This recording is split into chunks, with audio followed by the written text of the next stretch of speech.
I'm Scott Percato, and welcome to In Focus. My guest today is a true Renaissance man. He coached basketball for 14 seasons at New Mexico State University and UTEP. He's the director of the Basketball in the Barrio annual summer camp in El Paso. He is also the author of 5 books, including his latest, Big Time, about a fictional university that sold its naming rights and more to a beer company just to keep the lights on. And he also happens to be an accomplished fiddle player. I'm pleased to welcome Rus Bradburd to In Focus. Scott, it's good to be back. And I forgot to mention you're also a recently retired professor at NMSU. I mean, you've done so much. Well, let's talk about Big Time. It's your first novel. And tell us more about what it's about. It's a satire set, as I said, in a fictional strapped university, Coors State University, it's called in the book. Yeah, there's a university, a fictional university is in trouble. Maybe it's in Colorado, but they take a $1 billion buyout from Coors. But Coors wants to rebrand the school as Coors State University. And oh, by the way, all the money has to go to football and basketball. So that's at the start of the novel. And these 2 old history professors that love the 1960s protests, they decide we're going to take our university back because the president has decided to cut funding to all of academics. So each faculty member has to either quit or have to go work for football and basketball. So the English department is writing the programs. Right. And the women's studies is doing the players' laundry. Engineering is expanding the stadiums. But the 2 old history professors who love the 1960s, they decide we're going to do the campus protest like we did to end the Vietnam War. And what inspired you to write it? Well, I've seen both sides of things. I worked in college basketball for 14 seasons, and then I was a professor for 16. And so I think because I was new to each one, you know, when I went to UTEP at age 23, I had been a Division III bench warmer. And so the glamour of Division I was really shocking to me. And then when I went from the glamour of Division I at UTEP and New Mexico State to the sort of the real world of the English department, you realize how different these worlds are. And I think that it's a strange situation where, you know, there's never enough money in academia, but there's plenty of money in athletics. And I've gotten where I think, Scott, the only way to deal with things sometimes is to, I think humor can get at something that real journalism and even real fiction can't get at. Mainstream literary fiction is generally serious, and I felt like by poking fun at the situation, it would bring it to light more.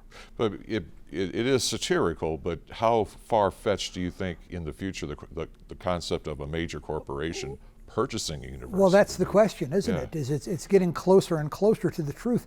And the funny part is that I won a fellowship from, there was a man named Bill Eman that used to run the Honors College, and he gave me a fellowship back in maybe 10 years ago to take a semester off and work on this book.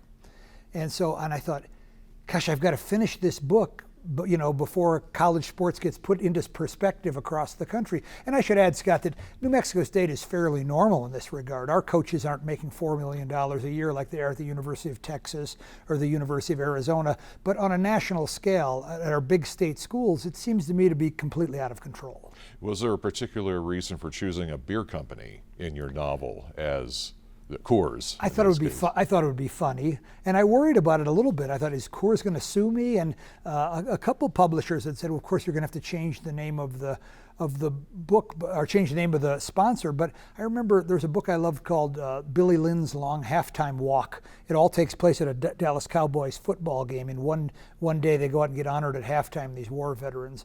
And I thought, if they can do that, if they can call it the Dallas Cowboys and not worry about getting sued, that I should probably be fine. So, but again, it's a satire, and I think for humor, you're allowed to do things that maybe you couldn't get away in serious journalism like we have here today. That's right. Yeah. Well, what has been the reaction of fellow faculty members, or I guess in your case, former faculty members that you've shown the book to before its publication? Well, there were a couple professor friends of mine that were sort of taken aback by it and sort of found it not offensive exactly, but it was a little bit of a jab at them. You know, it's as much as it's making fun of college sports, it's really making fun of academia. And it's because I think it's gotten to the place in academia where we don't talk about it anymore, that there's if there's a $1 million renovation of the weight room or that kind of thing, it doesn't get brought up anymore. But I think it cuts a little bit close to home. So a couple professor friends that I showed it to early drafts, it made them uncomfortable. But I think, art is supposed to do that, whether it's a good song or a good film or a good book, it's supposed to make you think and make you a little bit uncomfortable. In this case, again, I'm doing it through humor. Many of the comic news sources that I like, Stephen Colbert or Jon Stewart or John Oliver, I think they're very funny. I don't always agree with them. Sometimes it stings a little bit, but I just think that through humor, you're able to shed light on things that serious journalism and serious fiction can't do. Well, you were recently awarded a Fulbright Fellowship to return to Ireland to work on your next book, Almost Like Belonging. Tell us about that. Well, this is a much more serious book. In Belfast today, which is part of Northern Ireland, which is, it's on the island of Ireland, but it's part of Northern Ireland. But in Belfast today, which was terribly war-torn themselves until 1998, when the Good Friday Agreement came in. But in Belfast today, which has this terribly violent past, immigrants are coming in from war-torn countries, Syria, Ukraine, Sudan, and the parents are sticking their children into Gaelic football. So there's this odd phenomenon where you look at the team roster and you'll see, Kieran O'Leary and Brian O'Regan and Muhammad Akbar. How did that kid get on the team? But in my experience, Scott, sports has always been the great equalizer and great for assimilation. When the Briccatos came over from Sicily, I'm imagining now, but in 1940 or 1950, when your grandfather came over from Sicily or Italy, he stuck your father into Little League baseball. He didn't grow up playing baseball in Italy, but he wanted him. It's the way they do things in America.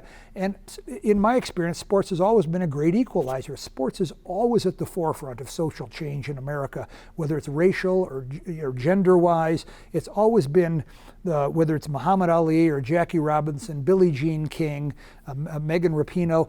It's often at the forefront of social change. And so I've seen it in Belfast, and it's mostly a feel-good book. Both the people running the Gaelic football teams and the children have this terrible violence behind them, but through sports they're able to come together. And it's been true for me as well. I would imagine that the first exposure that many of us have to African American players, at least in my generation, was through basketball. Basketball opened up a window into black culture that I found really interesting and fascinating, and really changed my world. So I think sports can often do that. It's a serious book, but it's also a feel-good book despite what's going on in Syria and Ukraine right now. Well, your non-serious book, your latest book, Big Time, is out now. I assume you can purchase it from the usual places, Amazon and whatnot. Well, I hope the bookstore on campus carries it, but I always recommend Bookshop because Bookshop is actually the cheapest. All right. Rus Bradburd, thanks for joining us and talking about Big Time, and thank you for joining us for another episode of In Focus. I'm Scott Mercado.